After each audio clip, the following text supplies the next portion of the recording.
Day 9. The power's been dead for a week. You're at a gas station that hasn't seen fuel in days, standing next to a woman holding a crying toddler, and she's asking you, with tears in her eyes, if you have any formula. Your pack has 4 cans. She knows it. She watched you zip it up. Behind her, 2 men you didn't notice before are pretending to read a dead vending machine. The toddler keeps crying. The woman keeps smiling. And something in the back of your skull, the old animal part, is screaming at you to run. You think the big threats after the collapse are zombies, looters, warlords. The Mad Max crowd with spiked cars and face paint. They're not. The people who will actually end you look exactly like your neighbor. They smile. They bleed. They ask for help. And by the time you realize what's happening, you've already handed them the knife. We're going to get you out of that gas station alive. Stick with me, because the 5th one on this list is the one that gets even seasoned preppers, the ones with the bug-out bags and the land and the spreadsheets, and most of them never see it coming. After the fan gets hit, trust is not a feeling, it's a currency. And most people go bankrupt in the first 2 weeks because they hand it out to everyone who reminds them of normal. FEMA's own after-action reports from Katrina found that roughly 70% of post-disaster crimes involved someone the victim had already spoken to at least once. You were told bad guys kick in doors. They don't. They knock. They wave. They say, "Hey neighbor, here's the part nobody in the glossy survival books will tell you." In a grid-down world, the most dangerous people aren't the ones who look dangerous. They're the ones who look like you. So let's meet them, one by one. First up, the Sympathy Trojan. That's our crying toddler woman. The Sympathy Trojan uses the most powerful weapon left on Earth, which is your own decency, and turns it into a door opener. It might be a kid. It might be an old man on a walker. It might be a girl with a bandage that never seems to bleed through. The pattern is always the same. They show up alone, they look harmless, and they ask for one small thing: water. A phone charge to use your bathroom. Just one small thing that requires you to lower something. A weapon, a door, your eyes. Pro tip most people miss: watch the hands, not the face. The face is acting. The hands are real. If the hands are too clean after 9 days of no water, if the nails are trimmed, if there's no dirt in the creases, that person is not struggling the way they're telling you they are. Somebody else is feeding them. The question becomes, who and where are they right now? Number 2, the badge that isn't. This is the guy still wearing the uniform 3 weeks in. Could be a cop, a security guard, a reservist, a postal worker who found a reflective vest. Society is dead, but he's still waving the little piece of plastic he used to carry. Because that plastic is the only identity he's got left. And a man whose identity is collapsing will do absolutely insane things to keep it glued together. In the 1977 New York blackout, looting spiked not just from criminals, but from off-duty officials who knew the response was broken. Read that twice. The ones who know how thin the line is are sometimes the first ones to step over it. I've talked to a guy who lived through the Balkans in the 90s, and he told me the scariest visitors to his building weren't the militia. They were the former policemen. Because the former policemen still knew how to talk like they had the right to be there. When somebody shows up after collapse with an expired uniform and expired authority, you treat them like any other stranger. Polite, distant, door stays closed. Their badge is a costume now, so is yours. Act accordingly. Number 3, the too-ready stranger. Opposite problem. This one walks up looking fantastic. Clean boots, full pack, good gear. He knows the lingo. He uses words like OPSEC and cache and perimeter sprinkled in just enough to tell you he's one of us. And your prepper brain lights up like a Christmas tree because finally, somebody who gets it. Slow down. Take a breath. Ask yourself one question. If this person is so prepared, so squared away, so obviously competent, why is he out here, hungry, talking to you? The answer is almost never the one you want. Prepared people are home. Prepared people are quiet. Prepared people don't advertise.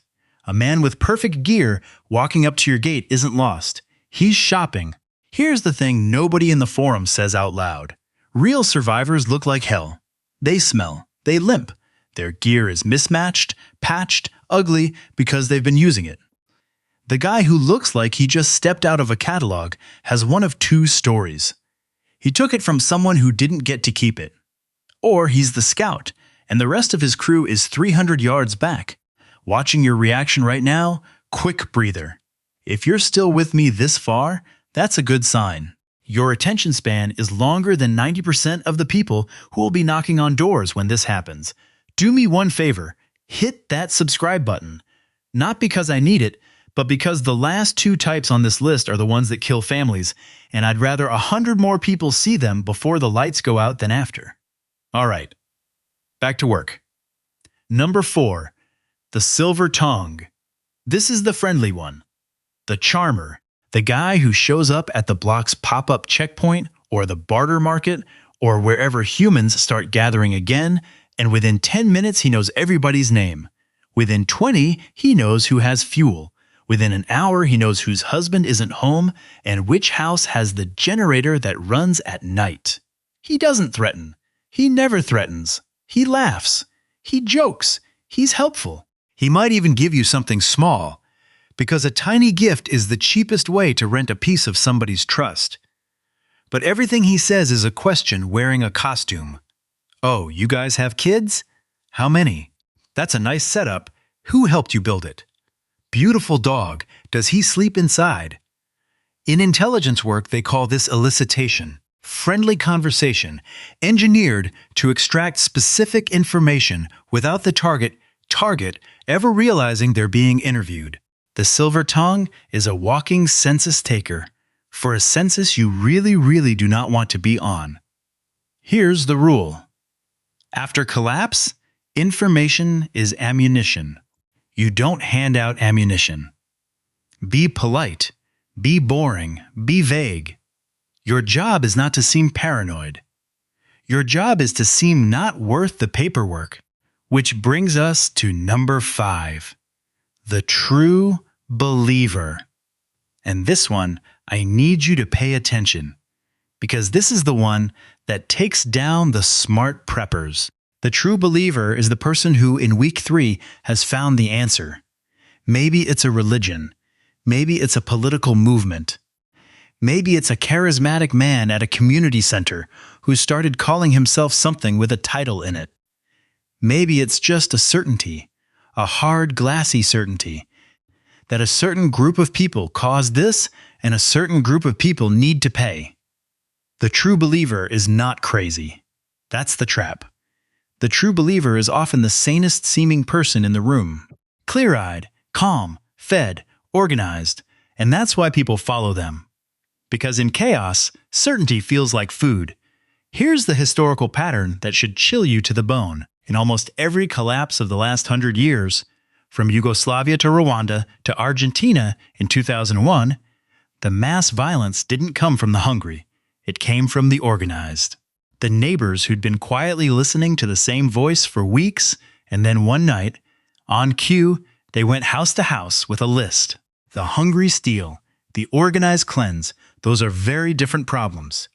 If you meet a person who has all the answers about why this happened and who's to blame, you thank them, you nod, you smile, and you do not show up to their meeting. You don't argue with them. Arguing gets you on the list faster than agreeing. You just fade. As the old line goes, a man with one explanation for everything is carrying a weapon he hasn't drawn yet. Now, why do all 5 of these work? Why does this keep happening? The same way. In every country, every collapse, every time. Because your brain was built for a village of 150 people where everyone knew everyone. That's called Dunbar's number, and it's the hardware you're running on. Your gut was calibrated to trust faces, read tone, recognize the familiar. It cannot, physically cannot, tell the difference between a neighbor you've known for 20 years and a stranger who's spent 20 minutes acting like one. Con artists have known this since we lived in caves. In a disaster, that vulnerability doesn't get smaller. It gets enormous. The good news: awareness closes the gap. Simply knowing these 5 archetypes exist, having them named in your head, turns a fog of weird feelings into a checklist you can actually run. The animal part of your brain already sees these patterns.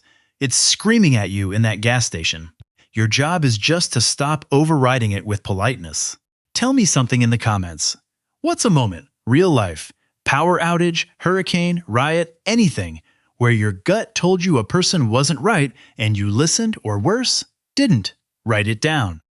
Somebody scrolling past it at 2 in the morning might pattern match it to their own life and walk away from a situation because of your story. That's how this community actually saves lives. Back to the gas station. Day 9, woman toddler, 2 men by the vending machine. You don't run, because running announces you figured it out. You apologize, quiet and normal, say you don't have any formula, sorry, good luck, and you walk the opposite direction from your house. You take 3 wrong turns before you go home. You lock the door. You kill the candle in the front window. You live. That's the person you're becoming by watching this. Not paranoid, not cold, just awake. Tired, alert, a little sadder than you were an hour ago, but here, if this was useful, hit the like button, because the algorithm buries this kind of talk, and somebody out there needs this list before they need it, not after. Subscribe, not after. Subscribe so the next one lands in your feed when everything's still quiet. Because when it isn't quiet anymore, YouTube will be the last thing you're looking at.